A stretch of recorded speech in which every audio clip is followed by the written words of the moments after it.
आज जो है फिजिक्स का एक बहुत ही interesting topic we are going to discuss. ठीक है, लॉज ऑफ मोशन। न्यूटन ने न्यूटन ने 3 फंडामेंटल लॉज दिए हैं। ठीक है, पूरी मोशन को डिस्क्राइब करने के लिए। इस पूरे यूनिवर्स में जो मोशन हो रही है, what are the basic laws behind the motion? Who are the laws who govern the motion on this whole universe? ठीक है, देखो लॉज ऑफ मोशन की जो हिस्ट्री है उसके बारे में मैं तुमको बहुत क्लियर बता दूं। पूरी की पूरी फिजिक्स जो आज की डेट में हम लोग पढ़ रहे हैं उसके 2 पार्ट्स हमारे पास हैं। One is called classical physics and the other is called quantum physics. तो ये क्लासिकल फिजिक्स क्या है, क्वांटम फिजिक्स क्या है और लॉज ऑफ मोशन इससे कैसे कंसर्न है, तो मैं तुमको एकदम क्लियर बता दूं। 1905 के पहले जो फिजिक्स पढ़ाई जाती थी वो physics entirely different from today's physics. आज जो फिजिक्स में हाई लेवल पर जो वर्कआउट हो रहा है उसका जो बेसिक है that is known as quantum physics. तो पूरी फिजिक्स हमारी 2 भागों में, बिफोर 1905 एंड आफ्टर 1905। तो बिफोर 1905 की जो भी फिजिक्स है that physics is called classical physics, और 1905 after the introducing theory of relativity and basic concepts of quantum, जो नई फिजिक्स हमारी जनरेट हुई that physics is called quantum physics. तो 1905 ये हमारी फिजिक्स में एक कन्वर्जन फैक्टर माना जाता है। इसके बिफोर जो फिजिक्स चलेगी that is called classical physics. Classical physics, understood. और उसके बाद जो फिजिक्स होगी that is your quantum physics. अब देखो जो हमारी क्लासिकल फिजिक्स है उसमें 7 लॉज हैं। पूरी की पूरी फिजिक्स में तुम सरप्राइज करोगे, there are only 7 fundamental laws. 3 laws provided by Newton and 4 by Maxwell. जितनी इंटरमीडिएट में इतनी मोटी किताब तुम पढ़ रहे हो ना, केवल 7 बेसिक कॉन्सेप्ट हैं, only 7 basic concept, and those are known as 7 pillars of your classical physics। 7 pillars, 3 given by Sir Isaac Newton and 3 given by Maxwell।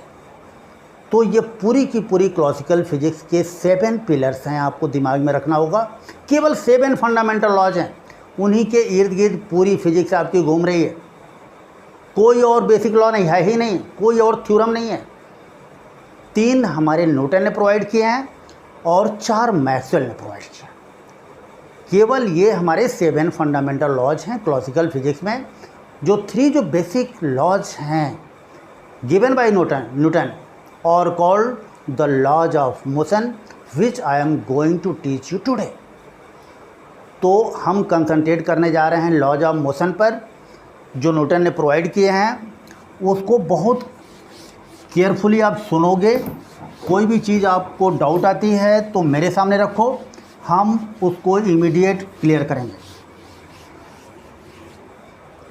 देखो न्यूटन ने अपनी एक बुक लिखी है प्रिंसिपिया मैथमेटिका, और प्रिंसिपिया मैथमेटिका में उसने अपने 3 बेसिक लॉज को लिखा है। न्यूटन ने खुद नहीं लिखा है कि ये first law, second law, third law, ऐसा कुछ नहीं है। रियल फोर्स एक टॉपिक है, रियल फोर्स। उसी टॉपिक पर न्यूटन ने एक ऐसे लिखी है, एक बहुत बड़ा निबंध लिखा है न्यूटन ने, जिसके कुछ पन्नों को हम लोगों ने माना कि that is the basic law, और उसे हमने नाम दे दिया फर्स्ट लॉ ऑफ न्यूटन। कुछ पन्नों को हमने माना कि this is also a basic law, and that was called the Newton second law. और कुछ पन्ने जो लास्ट के पेजेज थे उसको भी हम लोगों ने माना कि भी तो नेचर का एक बहुत बड़ा लॉ है, and that was called the third law of Newton. Newton को रियल फोर्स को डिफाइन करना था कि what is real force.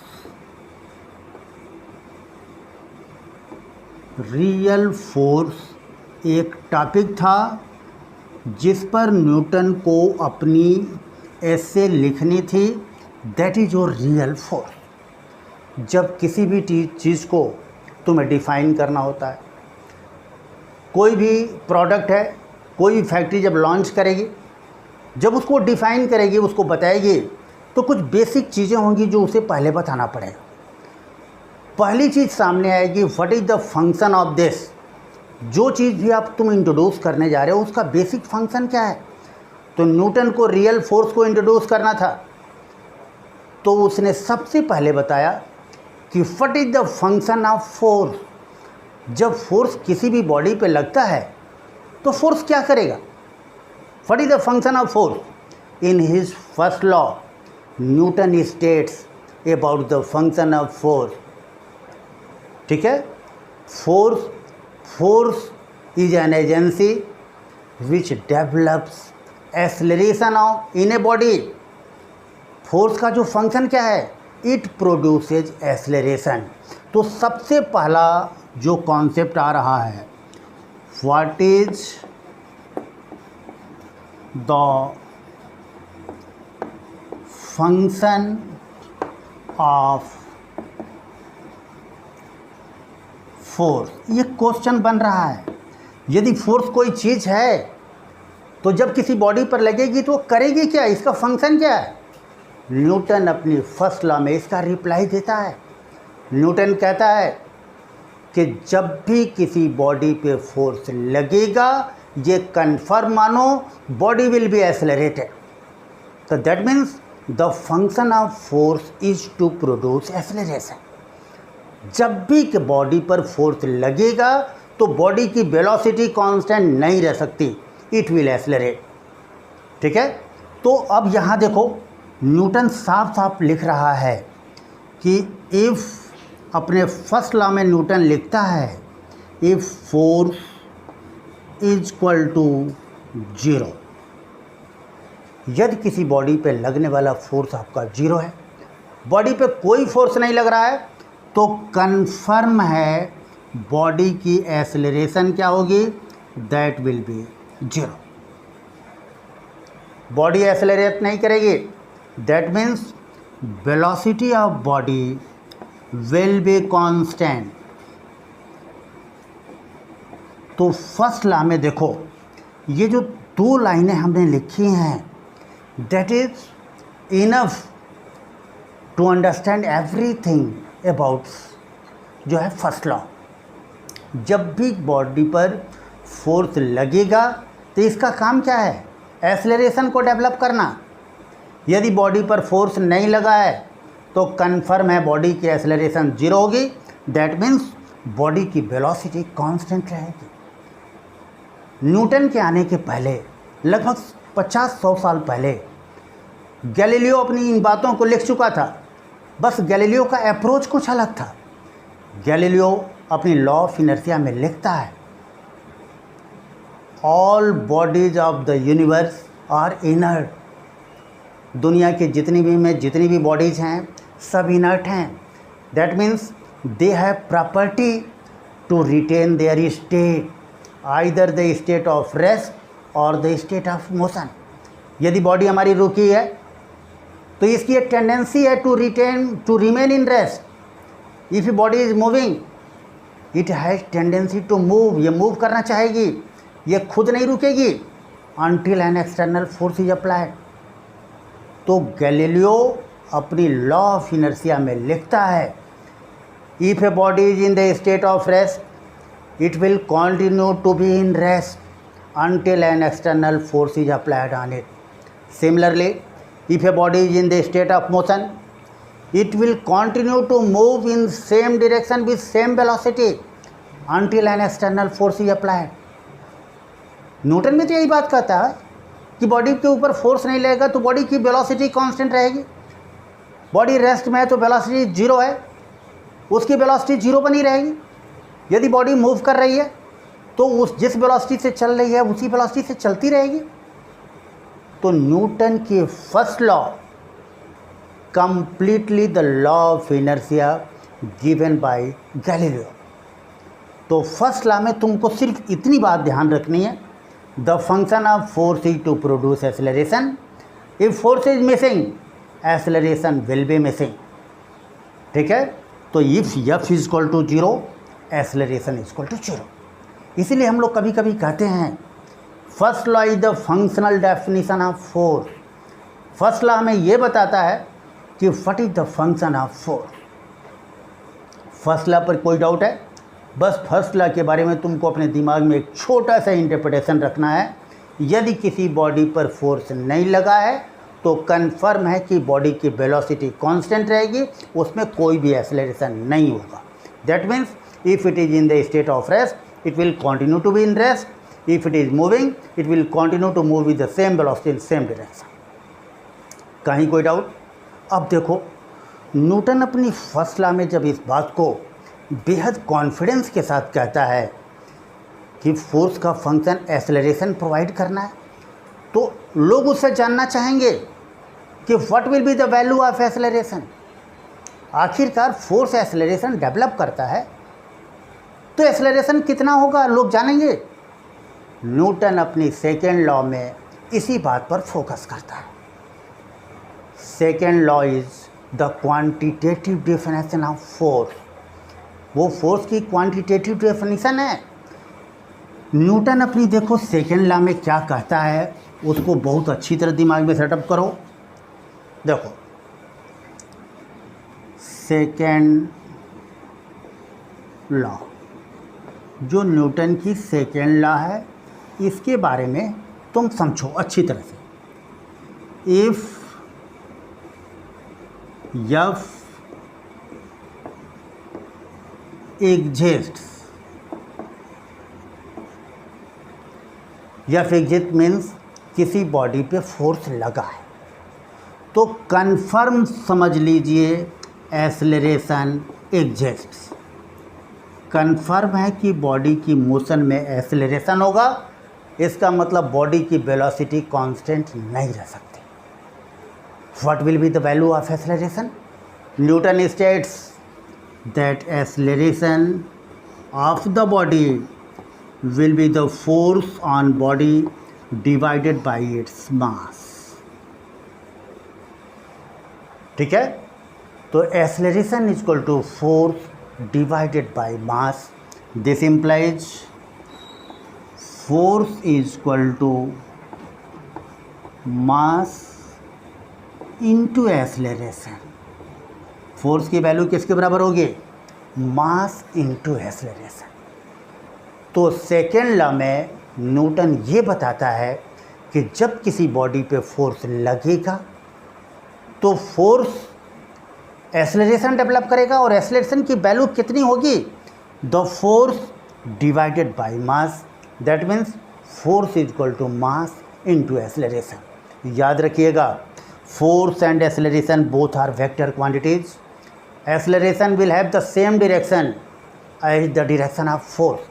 If force is north east direction, confirm acceleration will be in the north east direction। ये आपको memory में fit करना है कि फोर्स और एक्सेलरेशन दोनों सेम डायरेक्शन में होंगे, और force is equal to mass into acceleration. ये न्यूटन की आपकी सेकेंड लॉ है। कोई कन्फ्यूजन है? तो न्यूटन की सेकेंड लॉ में एक सिंपल सी इक्वेशन है जो कहीं भी हम यूज करेंगे। एक बात और ध्यान देना, फोर्स सिंपल, हमने एक सिंगल तरीके से एक सिंगल फोर्स की बात किया है। यहाँ न्यूटन इम्फेसाइज करता है कि जो फोर्स है that is the net force on the body. Body पे लगने वाला नेट फोर्स, कुछ किताबें इसको नाम दे दी हैं एक्सटर्नल फोर्स, तो कोई एक्सटर्नल लिखने की जरूरत नहीं है।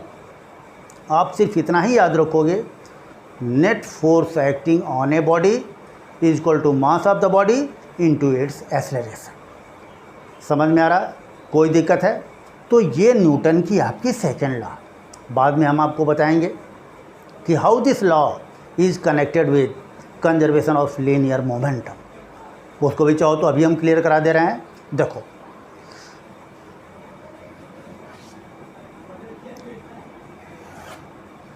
ये न्यूटन की ये इक्वेशन है सेकेंड लॉ की, force is equal to mass into acceleration. ये बताओ एक्सेलरेशन को हम लोगों ने काइनेमेटिक्स में डिफाइन किया है that is rate of change in velocity. ऐसा हम लोगों ने काइनेमेटिक्स में एक्सेलरेशन को डिफाइन किया था। Acceleration is equal to rate of change in velocity, that mean delta v divided by delta t।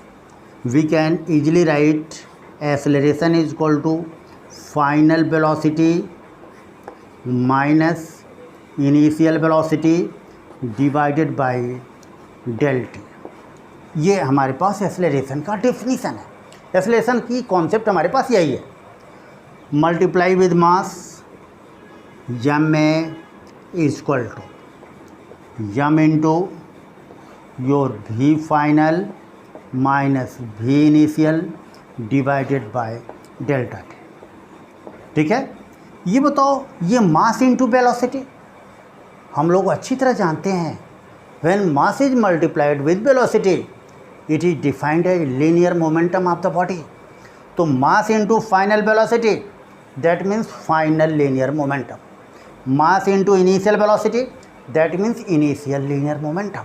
We can easily write this implies ma is equal to that is final linear momentum minus initial linear momentum। समझ में आ रहा मेरी बात? the whole divided by delta t। ठीक है, अब देखो ये तुम्हारा final linear momentum minus initial linear momentum divided by delta T, that is the change in linear momentum. We can write it delta p. In better sense, we can write it dp. The whole implies ma, the right hand side of the equation, ma is equal to delta p divided by delta t. We can easily write it dp upon dt। ये तुम्हारा M क्या है in second law? The force acting on the body, that means this implies F is equal to D P upon D T. अब देखो Newton की second law से momentum की conservation के क्या कॉन्सेप्ट हैं, साफ क्लियर है। Net force acting on the body will be equal to rate of change in linear momentum. तो याद रखिए, अपने दिमाग पे प्रिंट कीजिए, net force acting on a body will be always equal to rate of change in linear momentum. ये बताओ जरा दिमाग से सोचो, if F is equal to 0, D P is equal to 0, D P 0 that means no change in linear momentum. तो यहीं से conservation of linear momentum के भी कॉन्सेप्ट आते हैं। If no force acting on a body linear momentum of the body will remain conserved, there will be no changes in linear momentum. Body के linear momentum में क्या होंगे? कोई भी चेंजेस नहीं होंगे। तो न्यूटन की सेकेंड लॉ में जो चीज़ें नोट करनी हो आप नोट कर लिए होंगे, या अपने मोबाइल से फ़ोटो ही खींच लो।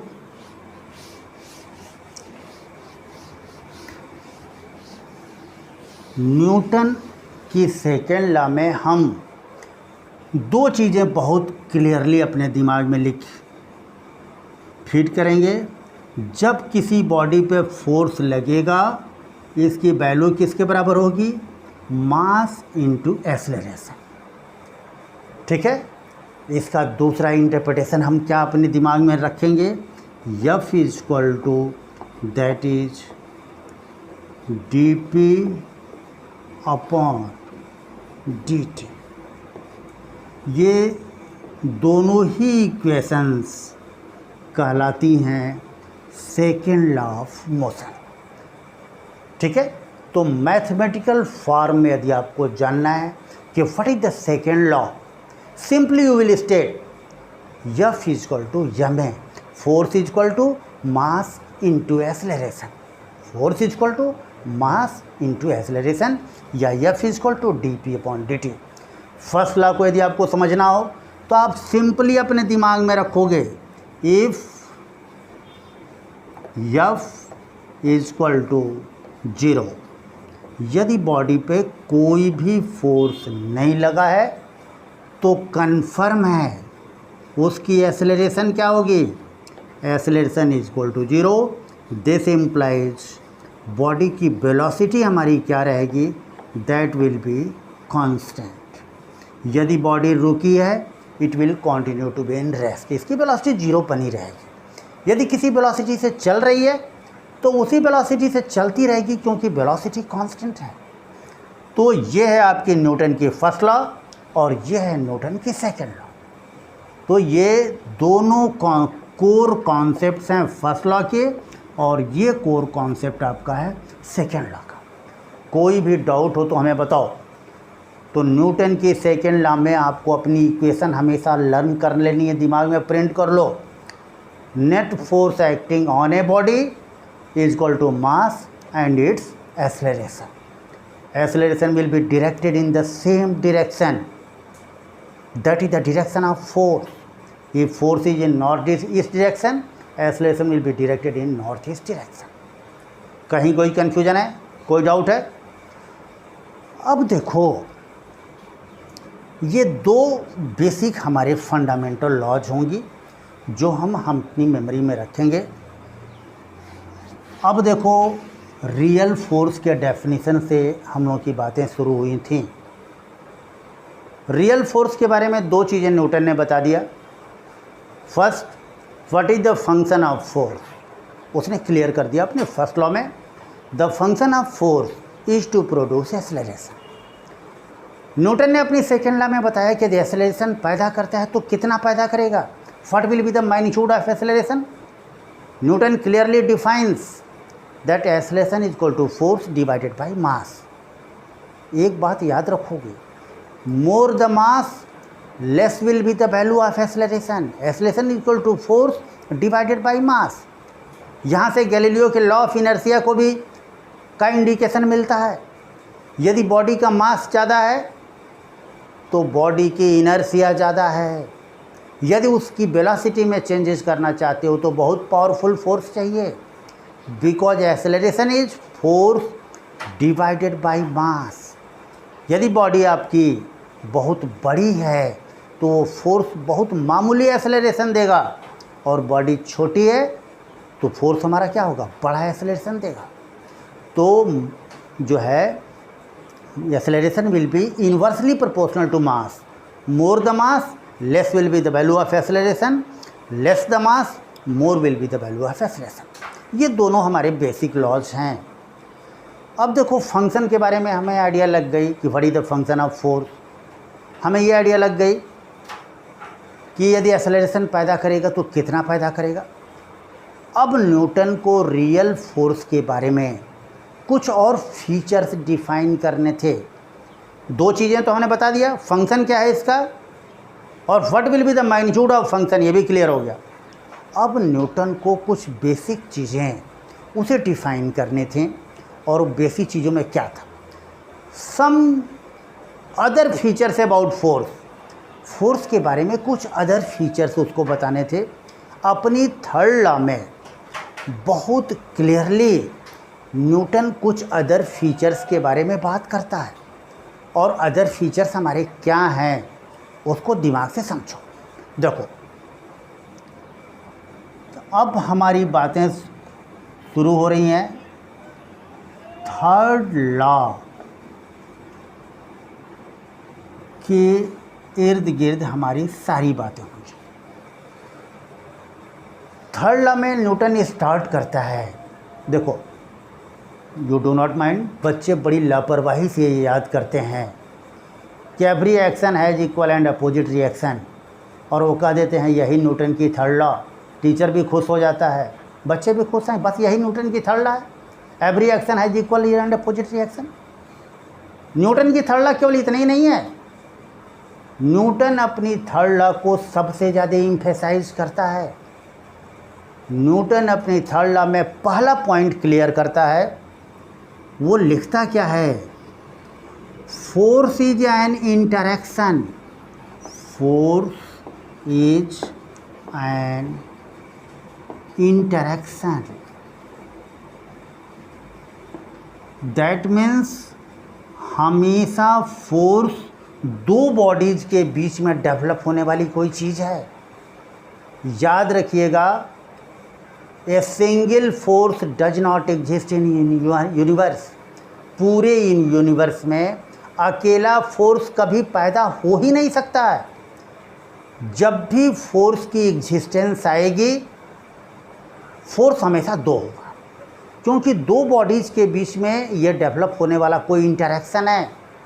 तो याद रखिएगा, थर्ड लॉ में सबसे पहले न्यूटन ये क्लियर करता है कि a single force does not exist, force is N interaction between two bodies.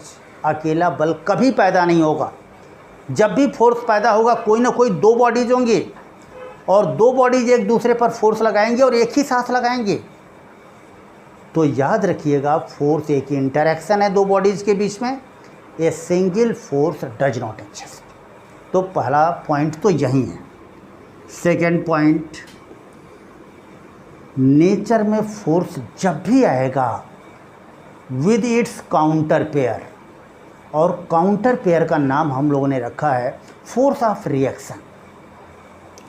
Newton clearly लिखता है कि फोर्स ऑफ एक्शन और फोर्स ऑफ रिएक्शन दोनों मैग्नीट्यूड में इक्वल होंगे, बट अपोजिट इन डायरेक्शन। तो याद रखिएगा कि दो बॉडीज में इंटरेक्शन होगा, one force will be named as action force and other force will be named as force of reaction, and action and reaction forces will be equal in magnitude and opposite in direction. जैसे, और इसको हम लोग इस तरह से mathematically लिखते हैं, force 1-2 F12 is equal to minus of F21। F12 is equal to minus of F21। दो बॉडीज हैं, one is named as body 1 and other is named as body 2। F12 that means force applied by body 1 on body 2 is equal to force applied by body 2 on body 1, but in opposite direction। यहाँ negative sign लगा है। दो charges हैं, मान लो, एक positive charge है, एक negative charge. यदि पॉजिटिव चार्ज इसको अट्रैक्ट करेगा तो नेगेटिव चार्ज क्या होगा, इसको भी अट्रैक्ट करेगा बाय सिमिलर फोर्स। तो ये इंटरेक्शन के फोर्सेज हैं। एक गेंद को हम हवा में फेंक रहे हैं ऊपर, earth is pulling ball, ball is also pulling earth. ये हमारे एक्शन और रिएक्शन के फोर्सेज हैं। तो नेचर में कभी भी अकेला फोर्स पैदा नहीं होगा। Force always appears with its counter pair named as the force of reaction. Action और रिएक्शन के forces equal in magnitude and opposite in direction. Bhavya, ये क्वेश्चन फ्रॉम जो and you have to speak. Suppose करो हम एक powerful boxer हैं, imagine हम इस पर एक बहुत पावरफुल पंच मारते हैं, बहुत पावरफुल पंच, और हमें मिलता क्या है कि ये ब्लैक बोर्ड का इतना पोर्शन टूट जाता है और हमारी फिंगर्स पे भी चोट लगती है। ध्यान देना मेरी बात पर। ये बताओ ब्लैक बोर्ड क्यों टूटा? क्योंकि हमने इसके ऊपर फोर्स अप्लाई किया। हमारी फिंगर्स को चोट क्यों लगी? हमारी होथ फिंगर्स मान लो टूट गई, हमारी फिंगर्स क्यों टूटी? कि ब्लैक बोर्ड ने भी हमारी फिंगर्स पर फोर्स अप्लाई किया। निश्चित रूप से दो फोर्सेज हैं, one applied by me on board and the second applied by board on my fingers. ये बताओ इसमें कौन सा फोर्स एक्शन होगा और कौन सा रिएक्शन? ये कूल माइंड से सोच के जवाब देना है। Yes speak. हमने जो अप्लाई किया और ब्लैक बोर्ड ने अप्लाई किया, कौन सा फोर्स एक्शन होगा और कौन सा रिएक्शन? कोई भी ले सकते हैं। You speak. हमारे हाथ वाला फोर्स एक्शन है और उसका रिएक्शन है। यू, वो एक्शन है। यू, कोई भी ले सकते हैं। यू, वो रिएक्शन है। श्योर है?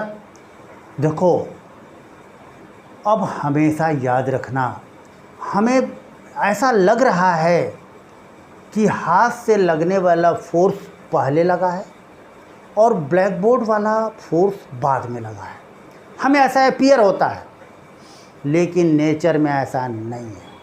ये बताओ, जिस समय हम ब्लैक बोर्ड पर पंच मारेंगे, जिस समय ब्लैक बोर्ड टूटेगा उसके क्या 10 सेकंड बाद मेरी अंगुलियां टूटेंगी कि उसी समय टूट जाएंगी? टूटना होगा तो एट द वेरी मोमेंट टूट जाएंगे। इसका मतलब जिस समय हमने फोर्स अप्लाई किया on board, at the same moment force also applied force on my fingers. तो कोई फोर्स पहले नहीं लगा है, दोनों एक साथ पैदा हुए हैं। How you will confirm that force is action and that force is reaction? यदि ये आता है कि एक्शन का फोर्स पहले है तो न्यूटन के फर्स्ट पॉइंट का कॉन्ट्राडिक्शन होगा। न्यूटन कहता है कि अकेला फोर्स पैदा ही नहीं हो सकता, दोनों फोर्स हमेशा एक साथ पैदा होते हैं। तो याद रखिएगा, no one can, always keep in your memory, no one can distinguish between action and reaction forces because both the forces develop simultaneously. दोनों फोर्स क्या होते हैं? एक साथ डेवलप होते हैं। Any one of the pair may be said the force of action and then other will be called force of reaction. मान लो कोई बच्चा कहता है कि सर ब्लैक बोर्ड ने जो अप्लाई किया है आपके फिंगर्स पर वो एक्शन का फोर्स है और आपके फोर्स को हम रिएक्शन का फोर्स मानेंगे। He is absolutely correct. तो हम इस विवाद में नहीं फंसेंगे कि कौन सा एक्शन का फोर्स है और कौन सा रिएक्शन का फोर्स है। याद रखिएगा, एक्शन रिएक्शन पेयर में हम किसी को भी एक्शन का फोर्स और दूसरे को रिएक्शन का फोर्स मान सकते हैं। फिर आप देखो, ये तीसरा बड़ा कन्फ्यूजन है कि एक्शन और रिएक्शन को डिस्टिंग्विश करने का न्यूटन ने अपने थर्ड लॉ में उसको भी क्लियरली लिखा है। उसने खुद अपनी किताब में भी लिखा है यही चीज़ें जो मैं तुमको बता रहा हूँ, मैं अपने मन से नहीं बता रहा हूँ। फोर्थ पॉइंट जो आ रहा है वो भी इंटरेस्टिंग है न्यूटन की थर्ड लॉ में। जैसे मान लो, you are saying that action and reaction forces are equal in magnitude and opposite in direction. You are saying like so. जरा हमें ये बताओ, इक्वल एंड अपोजिट फोर्सेज हैं तो मैकेनिक्स कहती है कि दे शुड कैंसिल ईच अदर, उन्हें एक दूसरे को कैंसिल कर देना चाहिए। Equal and opposite forces they should cancel each other. और जब दोनों एक दूसरे को कैंसिल कर देंगे तो what is the sense of their development, what they can do, वो कर क्या सकते हैं? ज़रा दिमाग लगाइए। आप सोचो कि आप न्यूटन अपनी थर्ड लॉ में कहता है कि action and reaction forces are equal in magnitude and opposite in direction. Forces equal हैं बाबा एंड अपोजिट हैं, they should cancel each other. उन्हें तो एक दूसरे को कैंसिल कर देना चाहिए। और जब एक दूसरे को कैंसिल कर देंगे तो what is the outcome of their development, उनके डेवलपमेंट से हमें क्या मिलेगा? Anybody can respond, what is the things behind this concept? Action and reaction forces are equal in magnitude and opposite in direction, that mean they should cancel each other. और जब cancel कर देंगे तो what is the sense and what is the outcome of their development, उनके development की outcome क्या है? जवाब दीजिए। You speak and respond. Yo भाई, आप खुद सोचो, साइंस के आदमी हो, आप कहते हो कि दो फोर्स हमेशा पैदा होंगे, both are equal in magnitude and opposite in direction. तो यार इनके डेवलप होने का क्या मिल रहा है हमें? दोनों तो कैंसिल करेंगे। क्या मतलब इन इस पेयर का? तो ये pair, this pair can do nothing. इसका भी न्यूटन अपनी थर्ड लॉ में क्लियर रिस्पॉन्स देता है। न्यूटन का कहना है कि यार ये दोनों फोर्स दो बॉडीज पे लगे हुए हैं, एक ही बॉडी पर इक्वल और अपोजिट फोर्सेज होते तो कैंसिल कर देते। One force is acting on body A and the other force is acting on body B. And both forces will do their function. यदि ये एक ही बॉडी पे लगे होते तो एक दूसरे को नलीफाई कर दे। मैंने ब्लैक बोर्ड पर फोर्स लगाया था, ब्लैक बोर्ड टूटा, फोर्स ने अपना काम कर दिया। ब्लैक बोर्ड ने हमारी फिंगर्स पे फोर्स लगाया था, फिंगर टूट गई, उसने भी अपना काम किया। दोनों फोर्स एक बॉडी पे नहीं है। तो याद रखिएगा, ये एक बहुत बड़ा मिसकॉन्सेप्शन है। न्यूटन की थर्ड लॉ में याद रखिएगा, एक्शन और रिएक्शन के जो फोर्सेज हैं, they act on two different bodies and that's the reason they can't cancel each other. वो एक दूसरे को कैंसिल नहीं कर सकते। तो न्यूटन की थर्ड लॉ पर ये 4 पॉइंट आप अपने दिमाग में फीड करोगे। बहुत हमारा ये अनुभव है, पर्सनल तुमसे बता दें, न्यूटन की थर्ड लॉ को बेहद लापरवाही से पढ़ा जाता है और पढ़ाया जाता है, जबकि न्यूटन की थर्ड लॉ की जड़ें बहुत गहरी हैं। पूरा तुम्हारा ग्रेविटेशन, पूरा तुम्हारा कूलॉमिक इंटरैक्शन, तुम्हारा बायोट-सावर्ट लॉ, सबकी जड़ें न्यूटन की थर्ड लॉ में हैं।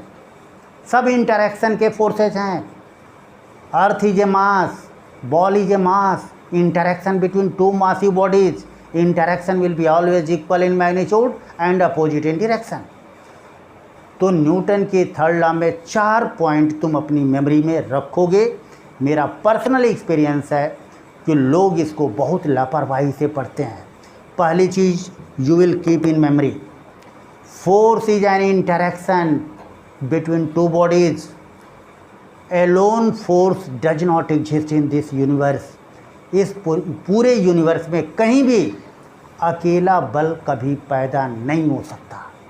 फोर्स जब भी होगा हमेशा उसकी संख्या 2 होगी। One will be called the force of action and the other will be called the force of reaction. Second point में वो लिखता है, एक्शन और रिएक्शन के forces equal in magnitude and opposite in direction. Magnitude में equal होंगे और direction में क्या होंगे, अपोजिट होंगे। थर्ड पॉइंट में वो लिखता है, याद रखिएगा, एक्शन और रिएक्शन के फोर्स एक साथ पैदा होते हैं।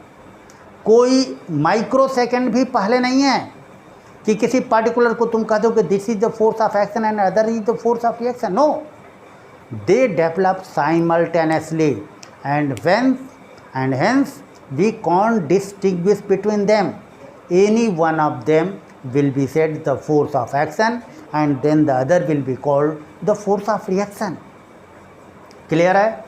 चौथा पॉइंट तुम लोगों को एकदम क्लियर कर लेना है कि ये दोनों फोर्सेस हमारे 2 बॉडीज़ पर हैं। एक ही बॉडी पर दोनों फोर्स होते, one is north and one is south, acting on single body, दोनों फोर्स एक दूसरे को नलीफाई कर देते, उनका कोई आउटकम नहीं आता। लेकिन चूंकि फोर्सेज 2 अलग अलग बॉडीज़ पर हैं तो they will have their outcome, सब अपना अपना रिस्पॉन्स देंगे। तो ये बातें आपकी न्यूटन थर्ड लॉ में, ये 4 पॉइंट आपको बहुत क्लियर कर अपने दिमाग में इंटरप्रिटेशन लेना है। याद रखिएगा, फिजिक्स को अपने दिमाग से मत सीखिए, अपने सोल से सीखिए। जिस दिन आप फिजिक्स को अपनी सोल से सीखना शुरू कर दोगे ना, ये सब्जेक्ट बहुत आसान हो जाएगा। क्योंकि और दूसरी चीज़, हमेशा क्लासरूम में कहीं भी तुम इंटरेक्शन कर रहे हो, क्लासरूम में पढ़ाई कर रहे हो, एक बात हमेशा याद रखना, यदि क्लासरूम में तुमको लगे कि you are sitting in the lab of physics, तो समझो चीज़ें अच्छी चल रही हैं। और यह चीज़ें तुमको ये फीलिंग नहीं आ रही है कि you are sitting in the lab of physics, तो समझो चीज़ें बहुत अच्छी नहीं हैं। अब देखो, न्यूटन की थर्ड लॉ का हम फिजिकल इंटरप्रिटेशन तुमको दिखलाने जा रहे हैं। ब्लैक बोर्ड पर हम लोग एक एक्सपेरिमेंट परफॉर्म करेंगे और दिखलाएंगे कि yes, see the third law on board. Board पर आप थर्ड लॉ को देखिए और फटी थर्ड लॉ। हम थर्ड लॉ का फिजिकल इंटरप्रिटेशन लेने जा रहे हैं। बोर्ड पर हम लोग एक एक्सपेरिमेंट परफॉर्म करेंगे और आपस में जो भी ग्रुप डिस्कशन होगा उससे हम कंफर्म कर लेंगे कि न्यूटन जो कहता है वो दिखलाई दे रहा है नेचर में हमें।